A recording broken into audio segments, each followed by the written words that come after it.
This is the Garage Gym Athlete Podcast, and we're here to build autonomous athletes and put phenomenal programming into every garage, basement, and spare bedroom out there.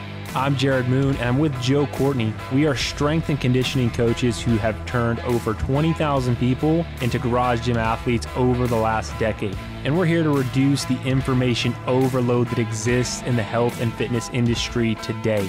We're going to do that by covering relevant science and give actionable takeaways, not only from the data, but from our years of experience. So let's dive in.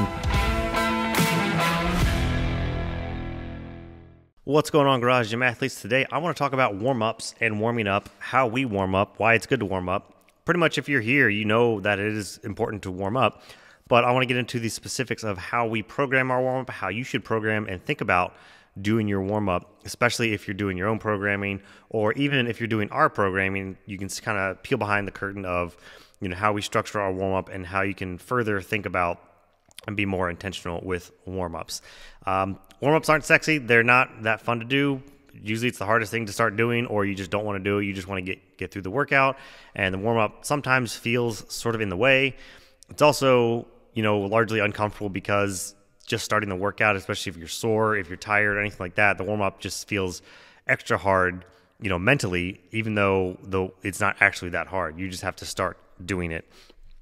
So that's also why I like having us program the warm-ups for you, or in our program we have the warm-ups laid out. If you just want to go into it, it's laid out for you. So like you take that out of your mind. Sometimes if you just have somebody tell you what to do, that there is no decision to it. You just have that there for you. So I'm going to talk about the 4 points of our warm-up that we find to be sort of the perfect warm-up routine, and how you can start to do that on your own if you are programming for yourself, or just seeing how we do that.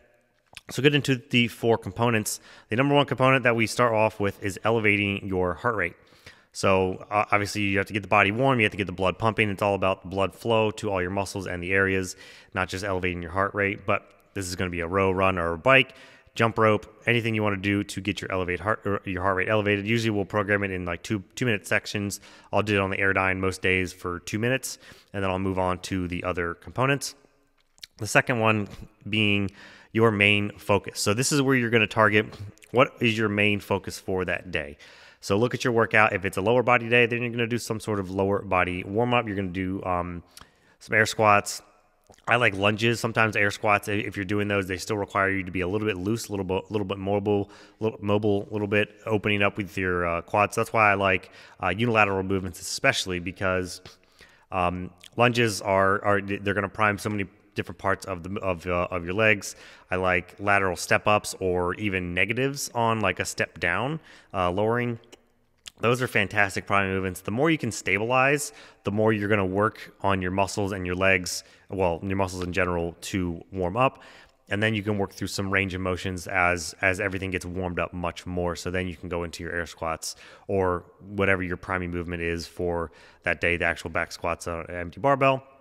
So the second thing you're going to do, you're going to prime your main lift for that day. So yeah, like I said, lower body's lower body, upper body's upper body. But what if you're running? What if you're doing some sort of cardio? I would say to still prime those areas. So running, you're going to be using a lot of hamstring. So like I said, with the unilateral movements, the step up, step downs. Rowing is going to be a lot of quad and a lot of hip. So lunges are great for that. I like to do jump roping for calves or such, like priming your Achilles for running and other things like that. So really want to prime those areas. Even if you're doing some mobility, maybe it's like a calf raise, like a decline calf raise might be really good. Moving on to the second thing, you're going to do a counter movement. So I like to, so the counter movement is going to be sort of the opposite of what you're doing. So going back to your lower body day, I'll do something upper body, usually with the back, because even though it is a lower body day, you're not just like your upper body just not taking the day off. You're still using it, especially like squats, deadlift. You're using your back. You're really keeping nice and tight on your back. You're pulling the barbell into your body, whether it's onto your back, into your chest, or into your hips, whatever it is. You're still staying activated through the upper body. So I love doing hanging shrugs, or like reverse shrugs, hanging from the barbell and shrugging your shoulders, or pull-ups and ring rows, something like that to really prime the upper body and the back, because you're still going to use that. And a lot of the biggest flaws is this is usually the main part that people will break down in their warm-up. They think, okay, I'm squatting today, so I'll get on the bike, I'll do some air squats, some lunges, and then I'll hit the barbell. Well, you still need to prime your upper body, because that's going to hold the barbell, hold you nice and tight, keep your mid back very tight. And that's where I see when loads get heavier or exhaustion happens, is the mid back breaks down first in, like, when you're doing squats or deadlift, because either it's not warmed up enough, it's not strengthened enough. It's not the lower body that's breaking down, it's your mid or upper back. So you really want to still make sure you're warming up those counter movements. And then the opposite with like upper body day, if you want to prime your glutes, your hips, you still might be staying tight through there, still remaining stable, especially like the like standing strict press, things like that. So do some sort of counter movement just to keep the priming going and to make sure you are ready throughout your body. And the last thing is prepare your core. You don't do anything without your core, unless even if you're using just those like cable machines, which most garage gym athletes are not.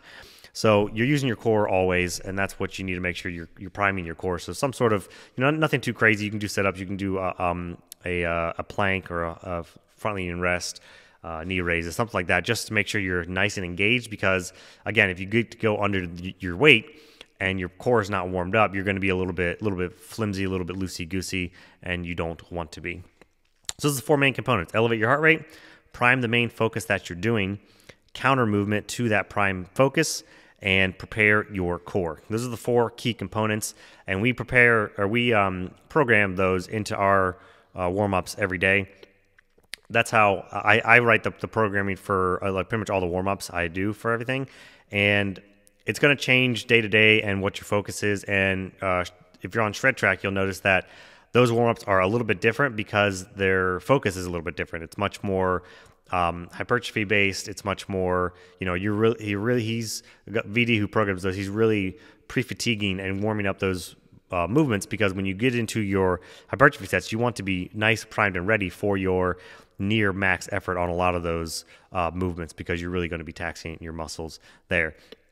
And so getting into the workout specific stuff is that, okay, so you have your four components, but like, how should that matter for the different types of workouts that you're doing? Well, if you're being explosive and dynamic, that's really when you want to go into your warm-ups very, very deliberately, and even start working in some of that through your warm-up. So if you start doing your unilateral work with some lunges, air squats, something like that, and you're going through it and you're nice and warm, then you might need to go back through again and do something explosive. Do a kettlebell swing, do a squat jump.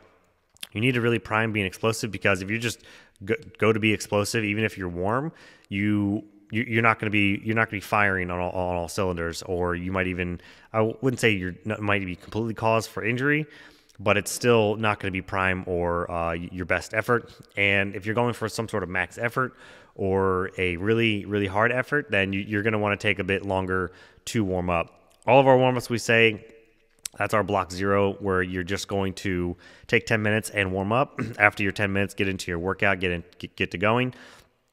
But if you really are doing a max effort, max out, PR, something very explosive or hard efforts like our IWTs you mentioned before, you might need to take up to 15 minutes, just because those are such short efforts. It's not going to take too much time out of your workout, but you really want to put your best foot forward to make sure you are really hitting those intensities, that explosiveness, and what you need to do.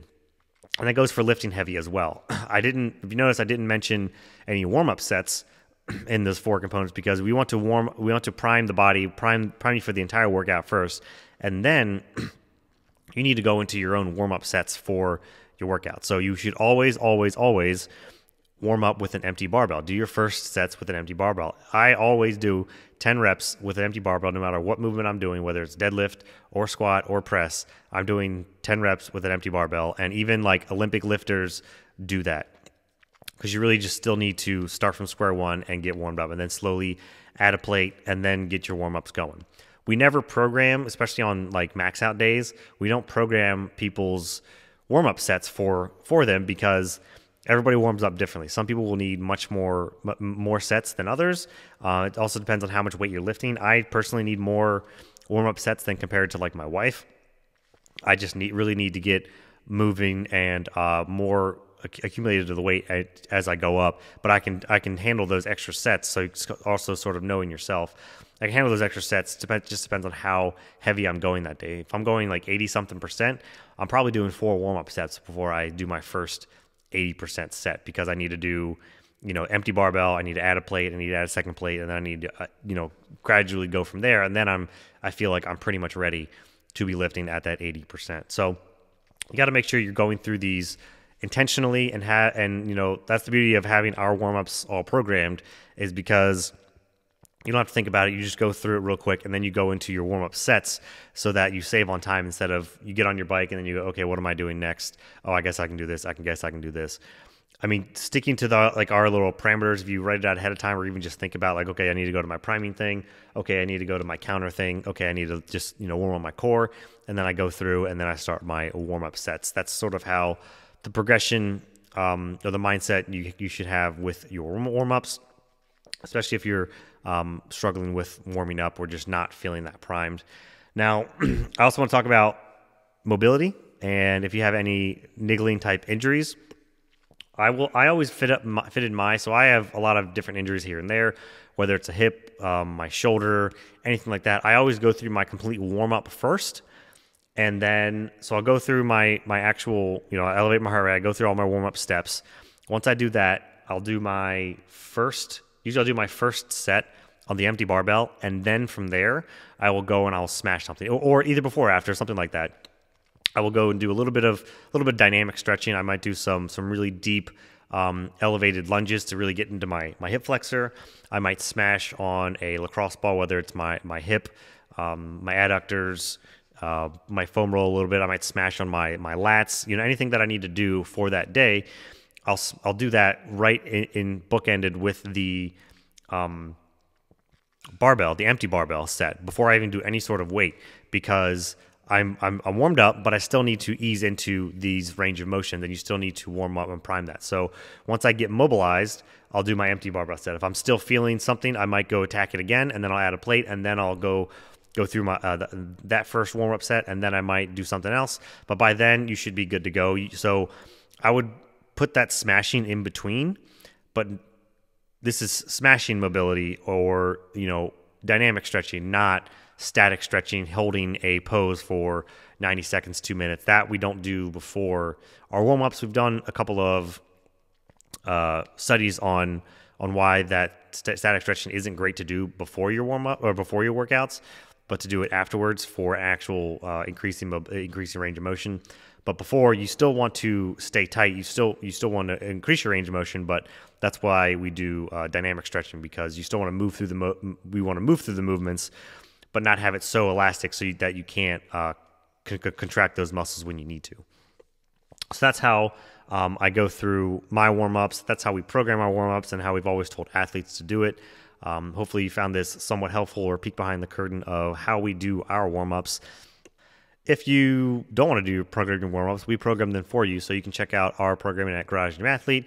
But most of you are probably doing some sort of program, so get your warm-ups in good, hit these 4 steps, get your warm-up sets in, and then tackle those workouts.